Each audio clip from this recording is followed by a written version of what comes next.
He was intelligent, articulate, and handsome, a young man on the fast track to success. He looked like a young Cary Grant. Yet during a grisly killing spree that spanned 5 years, Ted Bundy slaughtered more than 35 women. From his point of view, the thing that would make for good sex is an attractive woman whom he's going to handcuff, terrorize, and make her believe that she's going to die.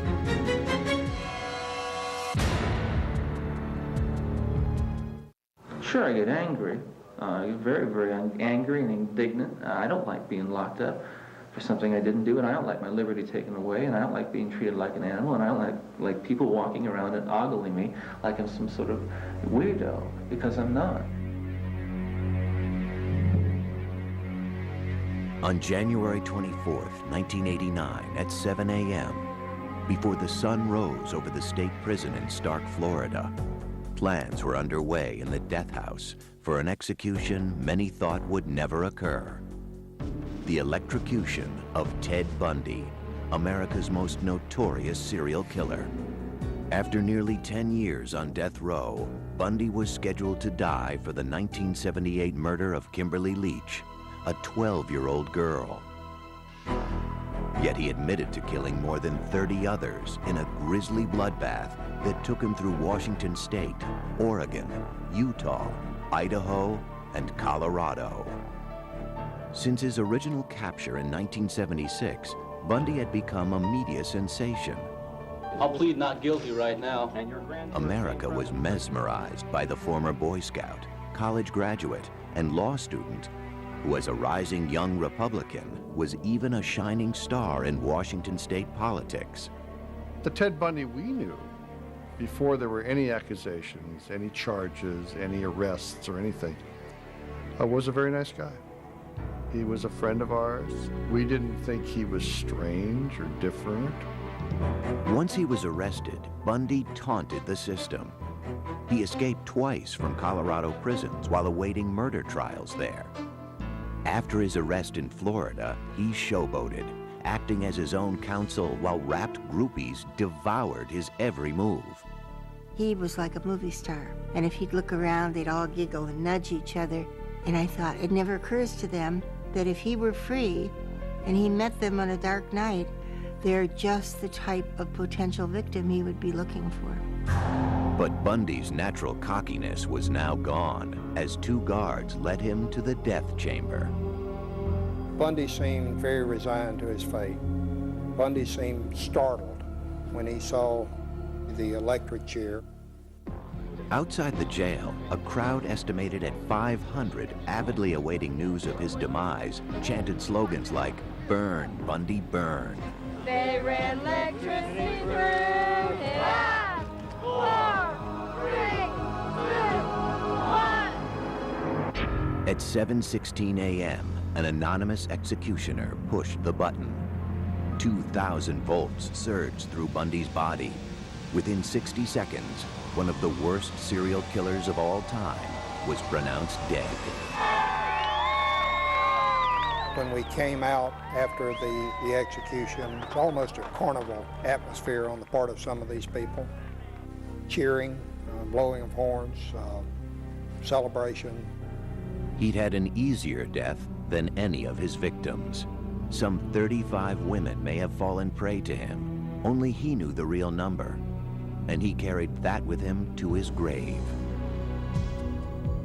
Police believe Bundy's killing spree had begun in 1974, when he was 28 years old, studying law and living adjacent to the University of Washington in Seattle.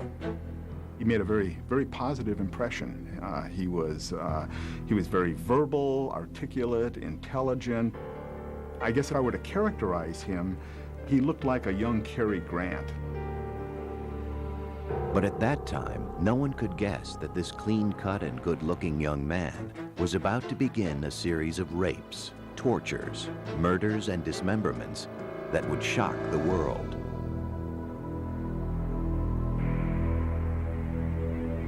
After midnight on January 4th, 1974, Ted Bundy stood outside the basement bedroom window of Joni Lenz, an 18-year-old student at the University of Washington.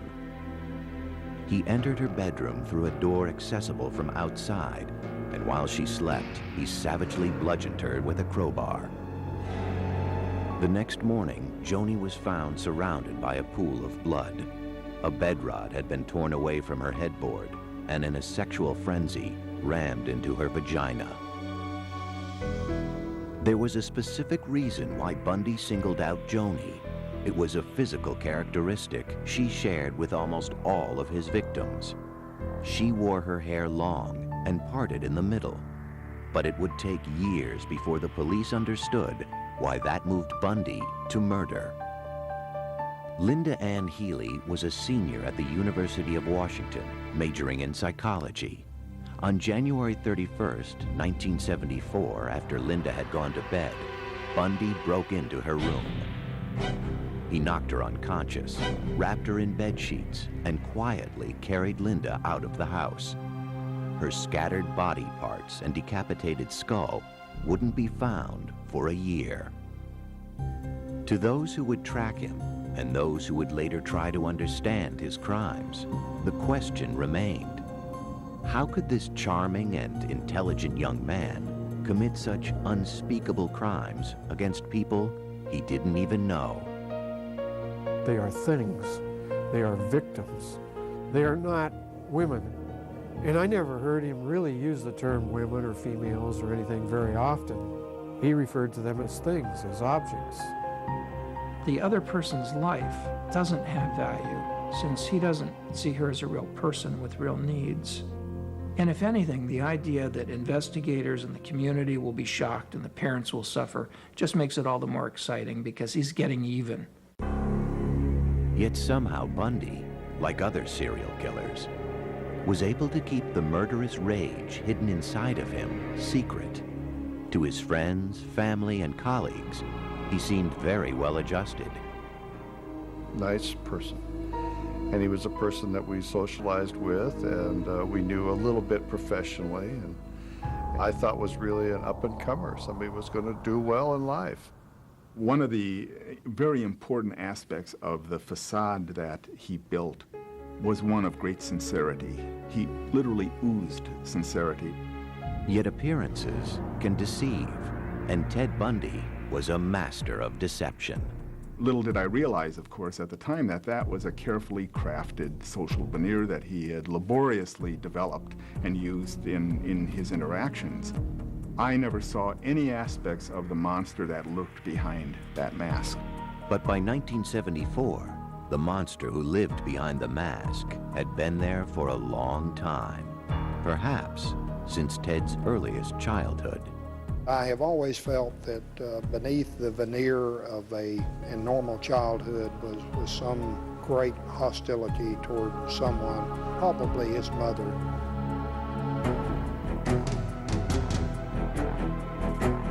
Police believe that in 1974, Ted Bundy embarked upon a series of grisly murders that began in Seattle, Washington, and over a period of 5 years spread through Oregon, Utah, Idaho, Colorado, and Florida. His rampage took the lives of at least 35 young women. When he was arrested in 1976, one of those most steadfast in his defense was his mother, Louise Bundy. She would continue believing in her son until his execution in 1989. My Christian upbringing tells me that to take another's life under any circumstances is wrong. And I don't believe the state of Florida is above the laws of God. Louise is a petite woman, a very nice woman. She was in denial until the night before Ted was executed, when he told her the truth. Many experts believe the seeds of Bundy's rage were planted in his childhood. He was born Theodore Robert Cowell on November 24th, 1946, in Burlington, Vermont. His mother, whose maiden name was Eleanor Louise Cowell, was a prim, modest department store clerk who had come to Vermont from her home in Philadelphia to give birth to her child, a child born out of wedlock. Ted was born illegitimate. He was born in a home for unwed mothers. His mother, I think, was about 23 then. Soon after his birth, Eleanor took Ted back to Philadelphia. It was the beginning of a tragic charade. As he grew, Ted was told that his grandparents were his mother and father, and that Eleanor was his older sister. From an early age, Ted sensed he was living a lie. And there were other problems at home. Eleanor's mother had a history of clinical depression, suffered panic attacks, and was eventually treated with electroshock therapy. Her father, Samuel Cowell, was known to be an extremely violent and frightening individual. Sam Cowell was evidently a man with maniacal temper who read pornography, who tossed his daughters down the stairs if they slept too late. As he grew into a young man, the confusion over his relationship with his mother would weigh on Ted. Even at the age of 3, there were signs that he was not a well-adjusted child. His teenage aunt was taking a nap, and she woke up to see that he had taken all the knives out of the kitchen drawer and arranged them around her body with the blades pointing toward her. His mother, concerned with this behavior and trying to escape the control of her father, moved with Ted to live near her uncle Jack Cowell and his family in Tacoma, Washington. In later years, Ted said that it was devastating for him to leave Sam, the man he thought of as his father. In Tacoma, Eleanor went by her middle name Louise and worked as a secretary at the Council of Churches. One evening, she met a hospital cook named John Culpepper Bundy. Louise married him a year later, and her son finally had the name he would carry through life, Theodore Robert Bundy. But Ted was never close to John. He had a lot of conflict with his stepfather, looked down upon his stepfather because his stepfather didn't have a high enough station in life. Despite his new name, Ted still considered himself a Cowell and was drawn to his great-uncle Jack, a cultured music professor at the University of Puget Sound in Washington. Ted wanted to be just like him. It was very important for him to be someone special, to be recognized in some way. Over the next 10 years, John and Louise added 2 brothers and 2 sisters to the Bundy family. But Ted had little to do with them or their father. He had a Boy Scout troop, but Ted would never go camping. He just seemed to remove himself from any connection to his stepfather. And if there was no connection at home, there was even less at school. His junior and high school friends described Ted as very shy. He suffered from stuttering, and he did not date at all. He really didn't date unless it was a Sadie Hawkins dance where the girls asked him. But there was a secret side to Ted Bundy that was already emerging. He considered himself above the law. By the time he was 15, he had become an expert shoplifter and was a suspect in 2 burglaries.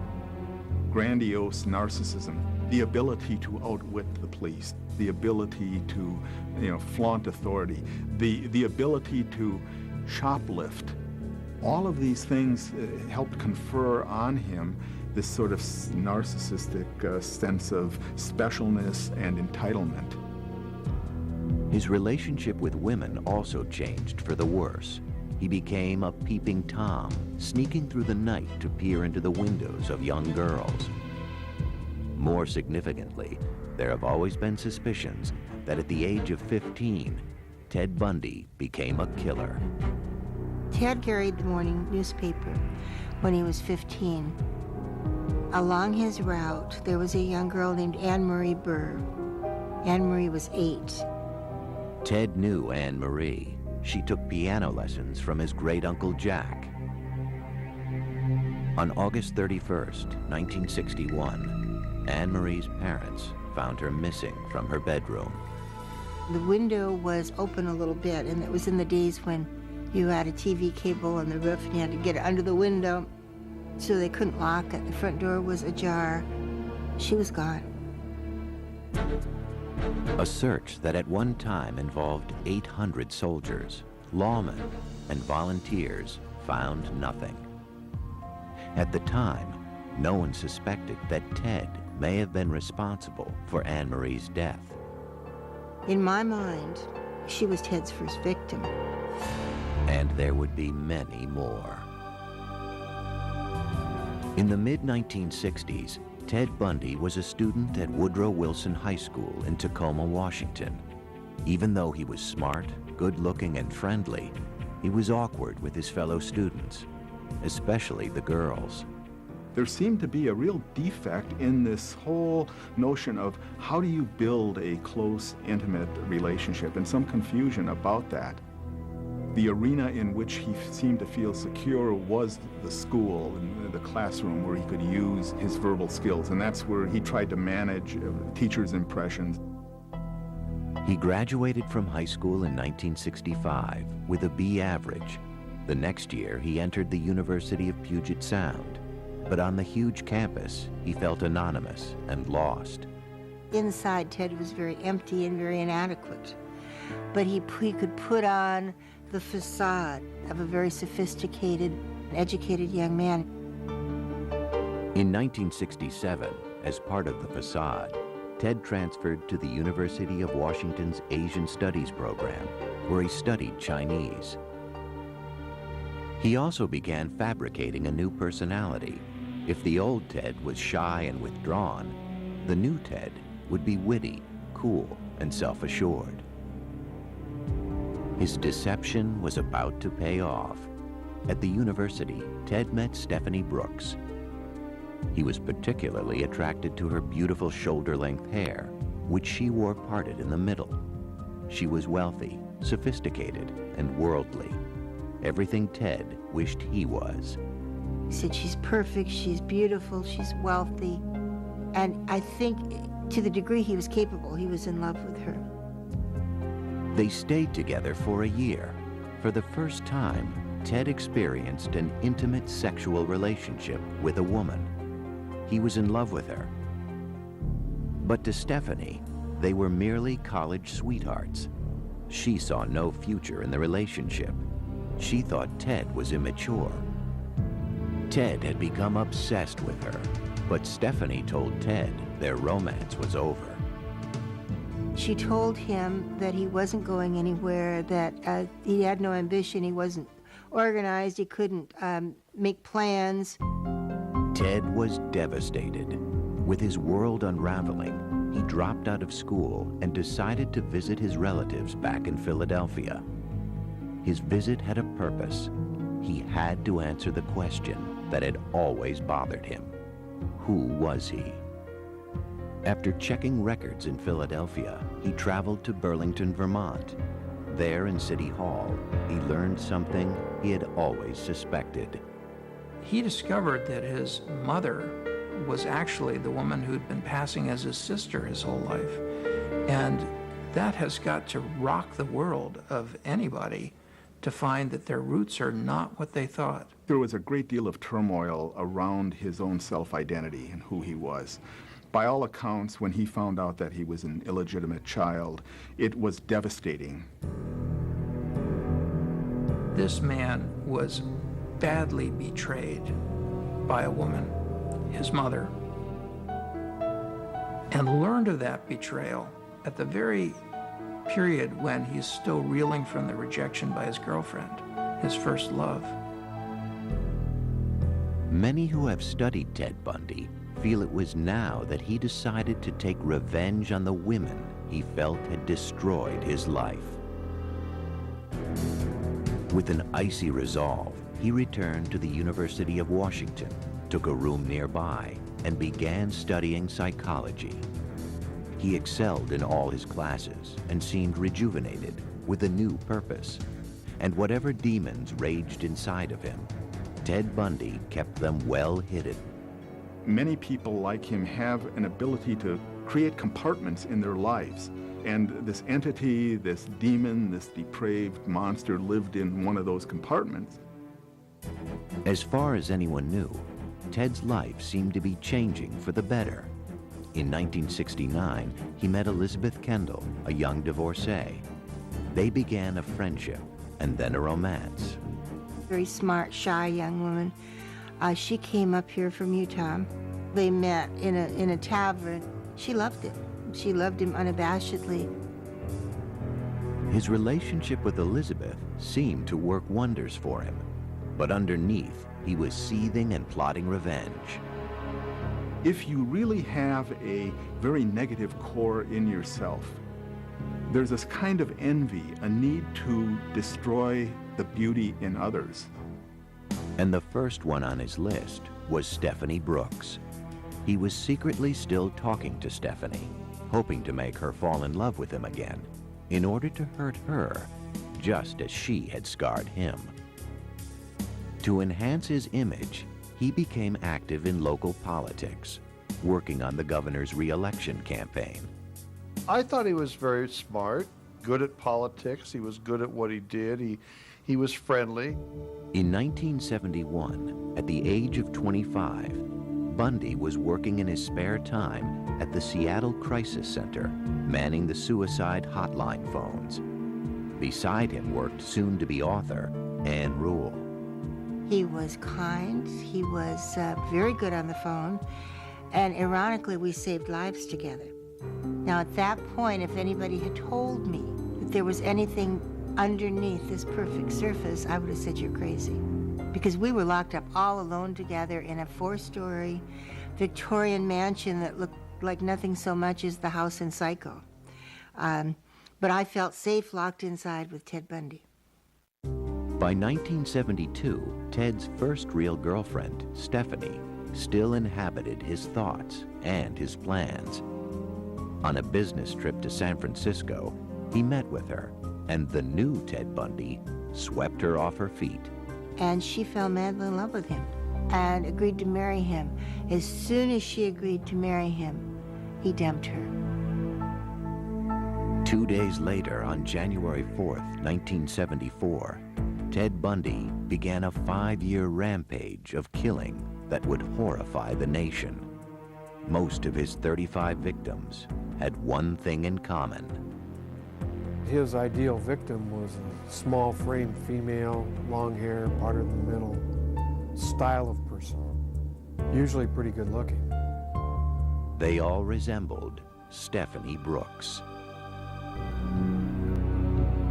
On January 4th, 1974, just days after severing his relationship with Stephanie Brooks, Ted Bundy began his reign of terror. Over the next 6 months, 8 women disappeared from college campuses in Washington, Oregon, and Utah. I think he was looking for victims 24 hours a day.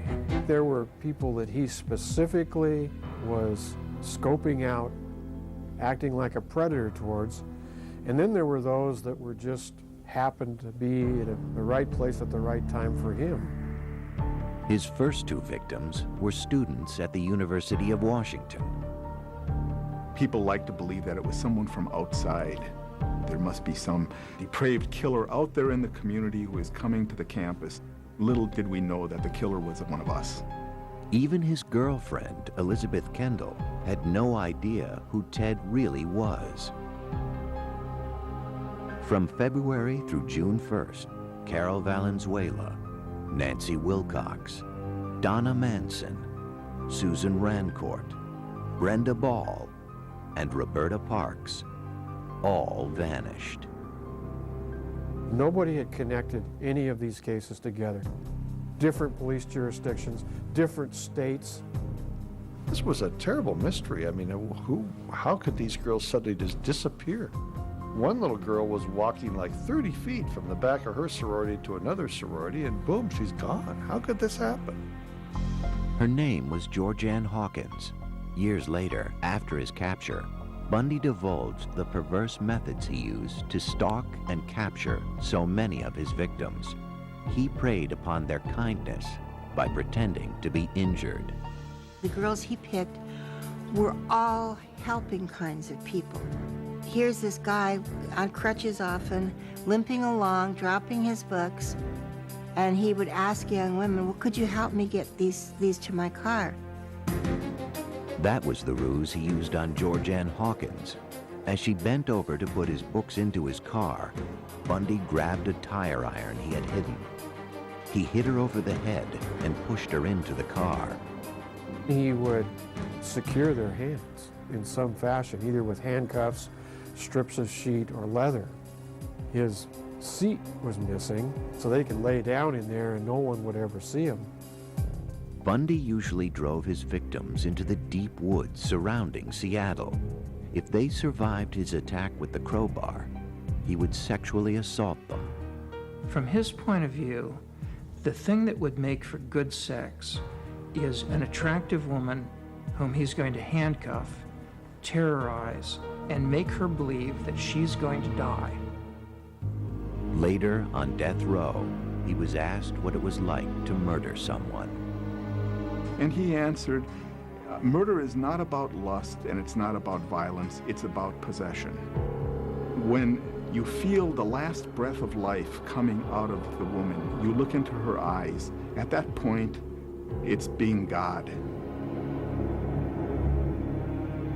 After he was through, he would discard them deep in the forest, but he would return later. He was going back over and over and over again to crime scenes. Not to just destroy evidence or anything, but to do things with those bodies. We suspected he took a whole body home with him because we had one victim that was totally made up with stuff that she never wore. Bundy's use of makeup is simply to make a victim more attractive, but apparently he didn't require it. He went back to decomposed corpses and still had sex with them. To the psychiatric experts who studied him, Bundy was unique, straddling two different categories of serial killers. He is both a sexually sadistic serial killer. He's also a necrophilic serial killer. The common characteristics are perversion, lack of conscience, and a willingness to sacrifice others' lives for one's own sexual pleasure. There's not a lot more to it than that. After at least 8 murders, Ted Bundy was becoming an expert at killing. In July of 1974, his addiction led him to take 2 women in one day. A beautiful Sunday afternoon. It was 90 degrees in Seattle, and we don't get that many 90-degree days. Everybody was at Lake Sammamish State Park. One of those was Janice Ott. She was lying on the beach when Ted approached her. He had his arm in a sling. He asked if she could help him tie his boat to his car. When she got up to go with him, she stuck out her hand like she was going to shake hands, and she said, "Hi, I'm Jan," and he said, "Oh, I'm Ted." Janice walked away with Ted and was never seen alive again. An hour later, Ted was back at the park. There were at least 4 to 5 other women who were approached between, say, 1 o'clock in the afternoon and 4:30. But something about Bundy must have put them off. Denise Naslund wasn't as lucky. At about 5 p.m., she walked to the restroom at the lake. She was there with her boyfriend, her dog, another couple. She left with the dog to go to the bathroom. The dog came back, but she didn't. After the disappearance of Ott and Naslund, witnesses who had met with the mysterious Ted at Lake Sammamish that afternoon came forward. A composite sketch of the man was circulated. The police received 3,500 tips and compiled a list of potential suspects named Ted. Bundy's name was among them. The name Ted was brought up. I never made the connect at all. You only met the monster through his acts. Between 1973 and 1974, the monster had been working for the King County Law and Justice Planning Office, where he was preparing a study on rapists and their victims. He was also secretly studying the procedures the police were using to try and catch him. By October 1974, 5 more bodies had been found, but most of them had decomposed or were just scattered bones. Bundy had left no clues, and he was long gone. 2 months earlier, he had been accepted to the Utah University School of Law, but he could not stop himself from killing. The Ted Bundy that we knew was not a murderer, but maybe an hour later he was. That's the awful part. Though his outward mask still projected charm and sincerity, the killer underneath it was about to be revealed. Bundy would soon be identified when one of his victims escaped.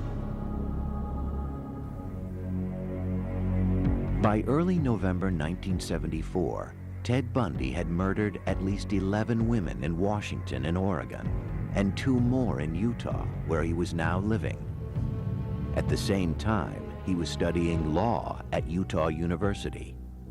Probably could have easily become a lawyer if he hadn't been consumed with murder 24 hours a day. The thing is, with serial killers, they are addicted to murder. It's like any other addiction. People may try at first for a high, but you need more and more of the substance, and the substance is murder. But Bundy was about to make his first mistake. On November 8th, posing as an off-duty policeman, he tried to abduct 19-year-old Carol DeRanche from a shopping center. He told her someone had broken into her car and offered to help. But inside his car, he tried to handcuff her. Carol fought back, and with the handcuffs still on her wrists, was able to jump out of the car and escape. Here we have a living victim that's able to describe her abductor, describe the car, and also provide evidence with the handcuff that was still on her wrist. But the police still had no idea who her attacker could be, and Bundy was a master of disguise. He just looked different all the time. One time he'd have a beard, one time he'd have long stringy hair, one time he'd have a short haircut, and I think it varied with, what he was doing at the time. As 1975 began, Bundy widened his net to include Utah, Idaho, and Colorado. He killed 8 women between January and August, but there was no way to connect the murders. Since July of 1974, the Washington police had whittled down their number of suspects named Ted to 200. Bundy remained on their roster, but still, no one suspected the law student at Utah University. The disappearances come closer together, the murders come closer together, the orchestration is more finely tuned. But Bundy's luck was about to change. Early on the morning of August 15th, Bundy's car was stopped by a police officer in Utah. Because he had been driving erratically, his car was searched. In the midst of that investigation, the trooper found this bag. And in the bag was a crowbar, handcuffs, ski mask. So he carried his own chamber of horrors around with him. Bundy was immediately arrested on suspicion of burglary. They also found gas receipts and maps that later linked Bundy to the sites of the abductions in Colorado. And more importantly, in a police lineup, Carol DeRanche identified Bundy as the man who had attacked her. We were shocked. We couldn't believe it. We tried to raise money for a defense fund for him and tried to protect him. We couldn't believe it. They had to have the wrong guy. On February 23rd, 1976, Bundy went on trial for her attempted kidnapping. As the trial began, Bundy sat in the courtroom, totally convinced that he would be found innocent. But on the stand, Carol DeRanche told of her ordeal at his hands and pointed Bundy out as her assailant. He was found guilty and sentenced to 15 years in prison. While he was incarcerated, investigators linked him to the murder of Karen Campbell in Colorado. But nothing fazed Ted Bundy, even being featured as the lead story on the evening news. Have you ever physically harmed anyone? Ever physically harmed anyone? No. No. Again, not in the context, I think, that you're speaking of. Ted was very self-assured to the point of cockiness. Even when the murder charges had been filed. In April of 1977, he was transferred to Colorado to await trial. There, Bundy fired his lawyers and was granted permission to defend himself in the upcoming case. Bundy had supreme confidence in his intellect, in his ability to beat the system, to work the system. Even if it meant avoiding trial completely. 2 months later, after casing out the court's law library, he jumped out of a 2-story window and escaped.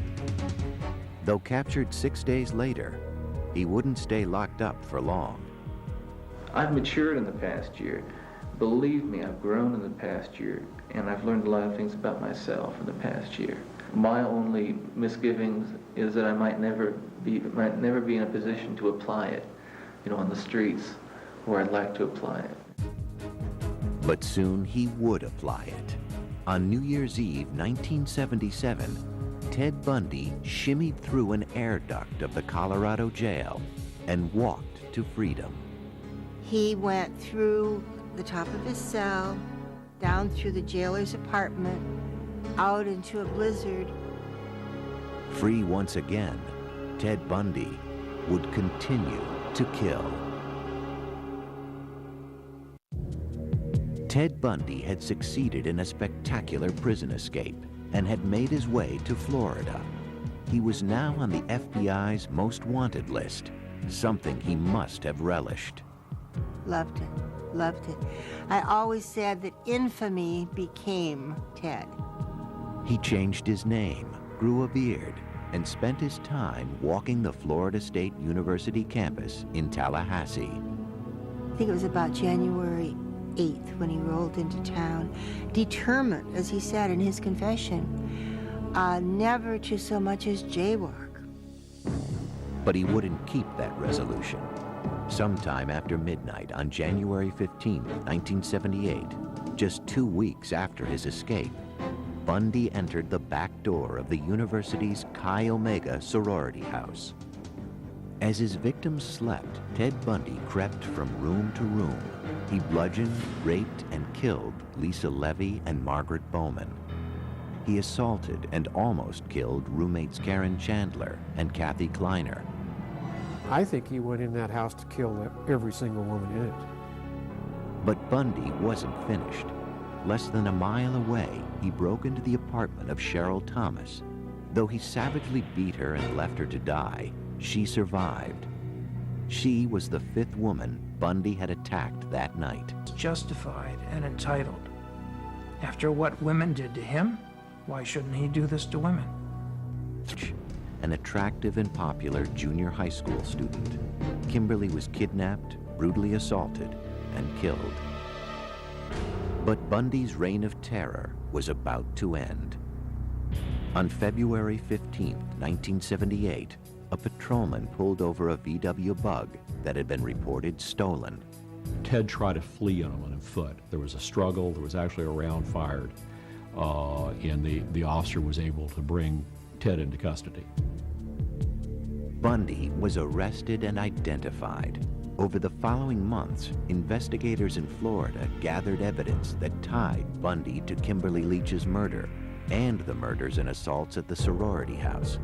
Though other states sought to extradite Bundy, his first trial would begin in Florida on July 7, 1979. You're going to represent yourself, or you're going to get another attorney? I'm staying with the man I know best right now, and that's me. Bundy acted as his own defense attorney in the Chi Omega murders. He took depositions of witnesses. He filed his own motions, and I responded to those strictly on a professional basis.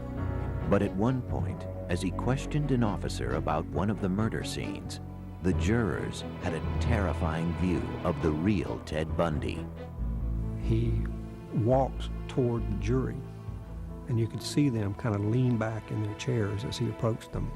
And he asked a few perfunctory questions of the officer, and then asked him to please state with great detail what you saw when you pulled back those sheets.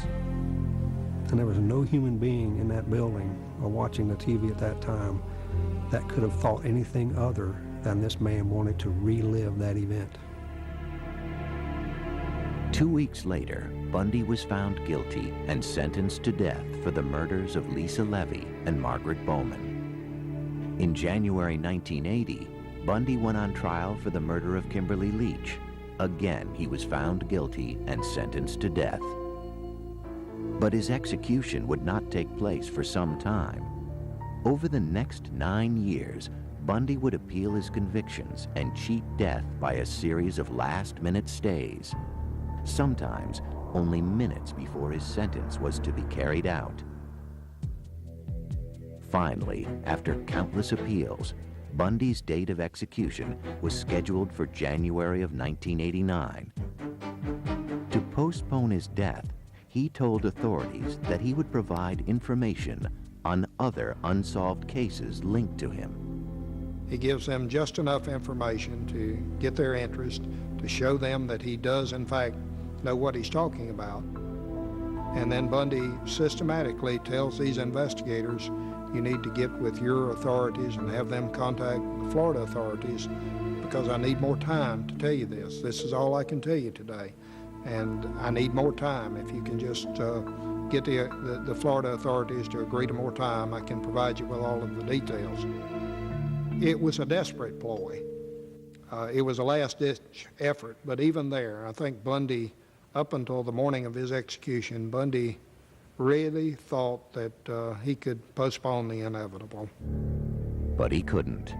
On January 24th, 1989, at the age of 41, Ted Bundy, the articulate, handsome boy next door, a man who had the capability of being virtually anything he wanted, but who instead chose to become a monster obsessed with murder, was executed in the electric chair. The real question isn't how to remember Ted Bundy. The question is how to remember all those girls. You know, right at the prime of their lives. You know, all these kids were 19, 20 years old. They had the world by the tail. They had the future. And how many families were left in just total tragedy and disarray? And unfortunately, we remember Ted Bundy, and I'd much rather remember those girls.